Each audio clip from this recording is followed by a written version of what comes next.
We're now joined by Wake Forest head football coach Jim Grobe, whose Demon Deacons will host NC State this Saturday at 3:30 p.m. Atlantic Division game at BB&T Field.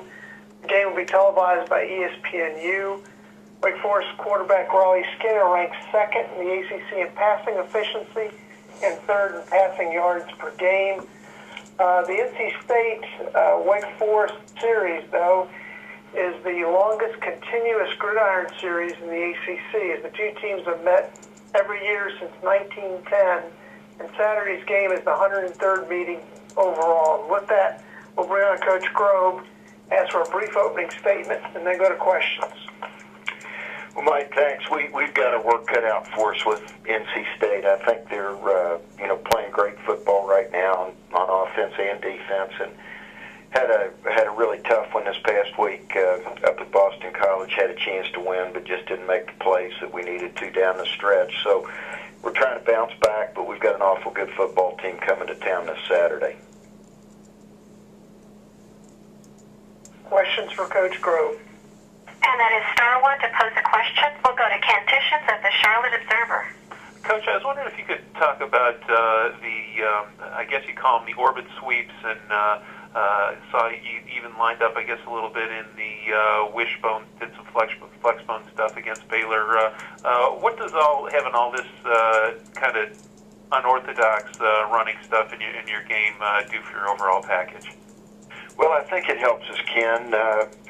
We're kind of playing with different ways to get the football to our playmakers. We've gone back to having a couple of kids at the slot back position that have some foot speed and can run the football as well as be involved in the pass game. So that's our thought. Whether it's a jet sweep or an orbit sweep or reverses, misdirection counter plays, things like that. We're trying not to just hang our hats solely on throwing the ball to those guys, but finding a way to get it in their hands in the running game. We'll go next to Bill Hass of the ACC.com. Good afternoon, Jim. Hi, Bill. You still got 8 games left this season, 7 conference games.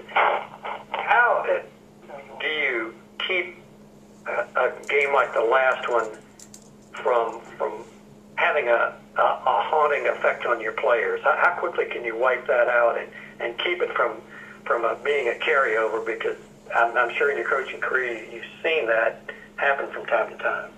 Yeah, that's a concern for us, and I wish I had an easy answer for you, Bill. I don't think it's easy to put one of those games behind you.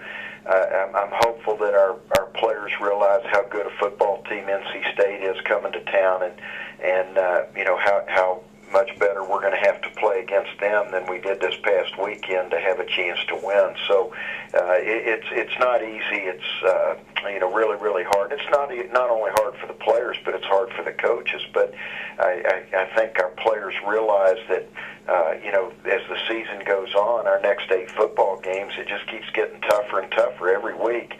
Is going to be a challenge, and we talked about that before the season. We really didn't have any games on our schedule that were going to be easy games. So, from one standpoint, it's hard to put Boston College behind us, but we better do that because the next 8 games are all going to be uphill battles for us.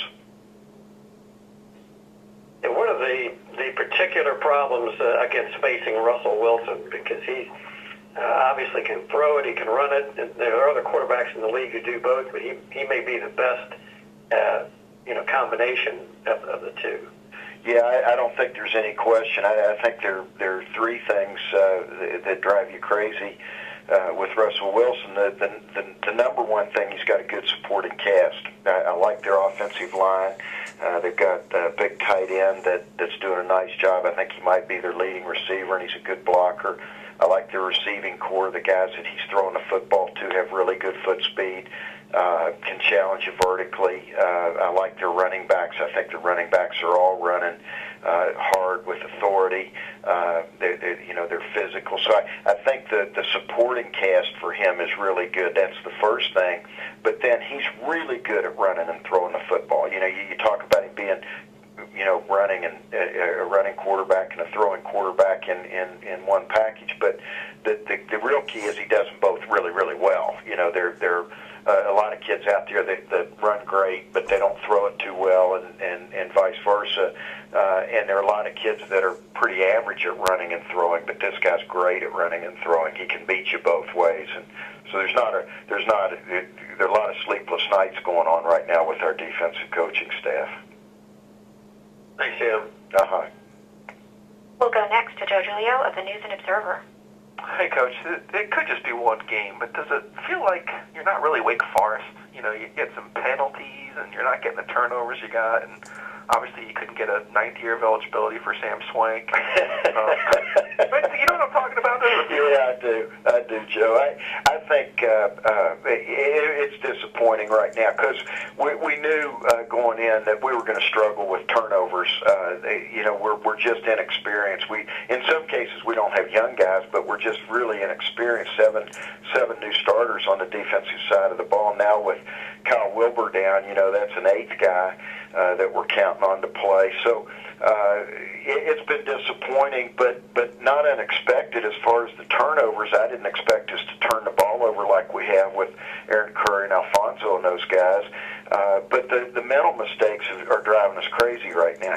We're really doing some things that good teams don't do, and we've usually done a good job of not beating ourselves with penalties and mental mistakes, but that wasn't the case this past Saturday at Boston College. And I don't want to take anything away from Boston College because I thought they played really, really tough, hard-nosed football, and they deserved to win. But from our standpoint, we're not really playing real good Wake Forest football right now. We typically, we might get beat physically, but we typically don't beat ourselves with penalties and mental mistakes, and I feel like we're doing that right now. Thanks, Coach. We'll go to Larry Dunlap with Sports Report Network. Good afternoon, Coach. Like last week, I guess this week with NC State, it's another one of those games that if you're not a fan of either, it'll be a real entertaining game to watch without any pressures. Have you thought about maybe picking up your 2-minute offense from last week and starting it this year? So offensive going early. That's a great question, Larry. For some reason, I think our kids kind of stand around and just wait on number 11 to get going. And it's almost like we've developed a habit of being behind in the fourth quarter and trying to make comebacks. The problem is when you do that, about half the time you're going to be unhappy. And so, we would like to start quicker. I think that we tried that last year to hang it all on Riley from the start of the game to the end of the fourth quarter, throwing the football, and that wasn't very effective for us. So I think we've got to be more balanced than we were the first half of last season. So I guess the answer is we're not going to start with a 2-minute offense against North Carolina State, but obviously when it gets to be crunch time, Riley's done some good things for us.